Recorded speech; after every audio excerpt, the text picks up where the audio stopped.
Hello and welcome to all you Geminis. This is your monthly horoscope for May of 2021. And of course, for some of you, I can say happy birthday, for those of you who have a birthday at the end of May, happy birthday, dear Geminis. And what a month this is, and especially crucial month for Sagittarians, which is your opposite sign, and also for you, Gemini. So it's one of the most important months of the year for you, Geminis, and also next month. So let's get started. What is this all about?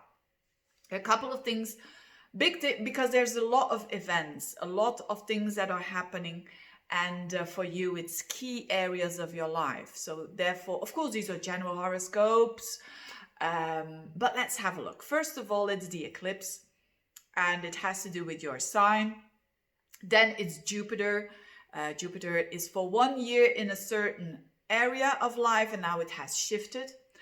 Then there's also Venus and Mercury doing a lot in your sign. These are the most significant things. But let's get started with the eclipse. First of all, what is the flavor of this eclipse? It's happening on the 26th, but you feel it the whole month. Even when you're watching this video in April, you're going to feel it already.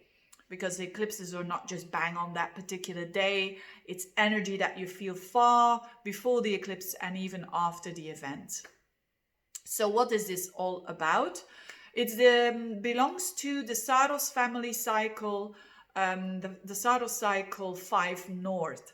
And this is a very inspiring eclipse because it's about knowing things in advance and acting. Because you're knowing it in advance, you're acting already on it.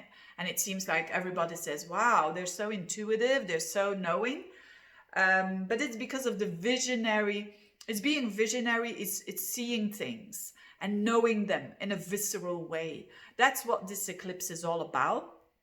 And for you, where is it highlighted? It's your relationships. It's definitely your relationships. So at 5 degrees. So if you are a Gemini that has planets, the sun or the ascendant or the moon, on even a personal planet like Venus or Mars or Mercury at 5 degrees of Gemini, you will feel it the most. And these are the ones who have a birthday between the 22nd up until like the 29th of May. So, but definitely 26, 27, 28 of May, they will feel it the most. But as I said, all Geminis will feel it. Now, what is this all about? It's the North Node in your sign, where you need to go and where the sun will be. And then it's the moon and the South Node in the 7th house of relationships. Now, the South Node is what you need to let go of. And the North Node is what you need to concentrate on. Now, does it mean for everyone that you have to let go of your partner or of your business partner or your love partner? No.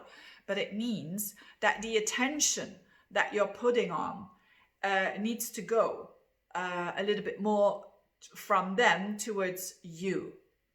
So when you are not in a relationship, this is a huge time of redefining yourself. Because I've been talking about this for a long time as the North Node goes in your sign, but now it's extra, because it's also Venus and Mercury almost a whole month are going to be in your sign, which is about reinventing yourself, reprofiling yourself, because your ruler at the end of the month on the 30th will also go backwards. So you're going to think a lot about how to profile yourself to others in a new way, and you will do that so that you feel more authentic, you feel better about yourself. But of course, this and keeping that in mind about the visionary that I just said, this is not something that comes out of the blue.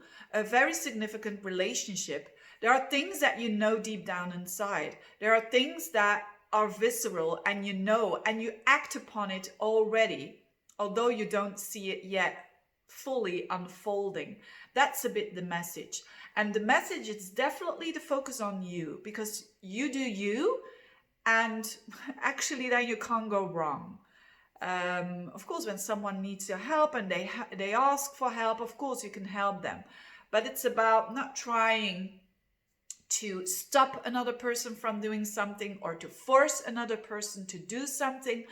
that is actually, not helpful. It's going to push you even more away from your destiny, so to speak.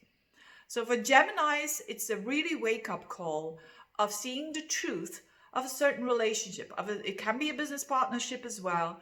There is some truth, there is some old paradigms that is not working anymore. And it's a lot about going towards you, going towards the self, and how can I stay strong and then attract the people in my life, not necessarily that I want, but the people that I am also like that.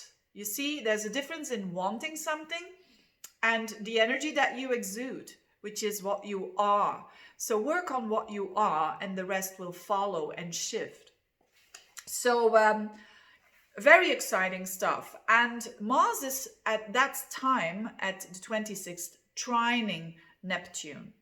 And this means that your actions, you going with the flow a little bit of what life is showing you, going with the flow and not resisting it too much, is actually key.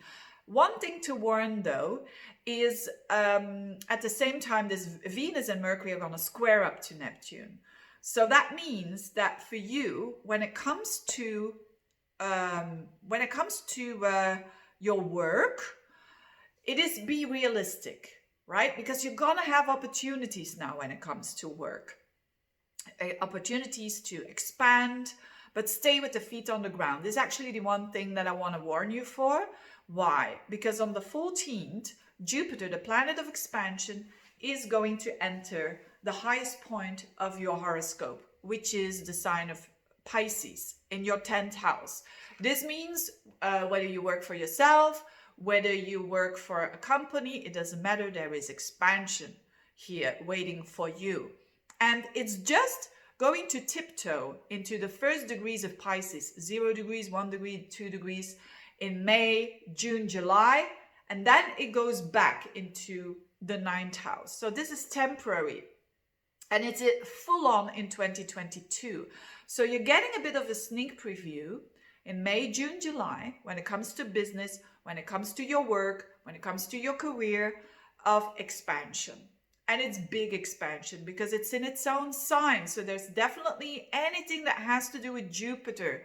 Jupiter means meaningfulness. So finding more meaning in your work, finding more expansion in your work, doing more, attracting more positivity, attracting a promotion and whatnot. So this is all very good news. But at the same time, because this square, the Neptune is also squaring your Venus and Mercury in your sign, it's about stay with the feet on the ground, okay? So it could be related to travel. I know it sounds weird, but I'm saying it anyways. It sounds weird nowadays. But it could also be related to knowledge, to teaching, to learning, teaching, spreading your knowledge. It can also has to do with healing and so on. So very interesting indeed.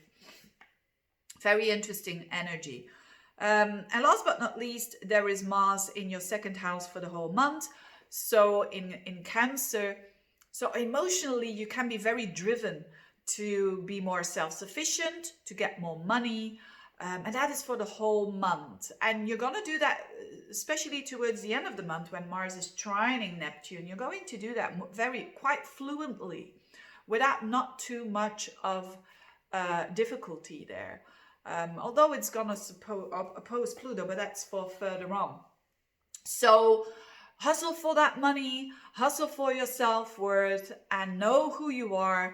And yes, that's a bit it. It's a very pivotal month for you out there. When you are struggling in a relationship, so for some of you, that's not for all of you, but when you are struggling, really the advice here is put your energy off them and see how it goes. See, do your thing and do your best and let God do the rest, basically. On these wise words, I'm going to end this little reading here. Thank you so much for watching. All the best to you and see you next month. Bye-bye.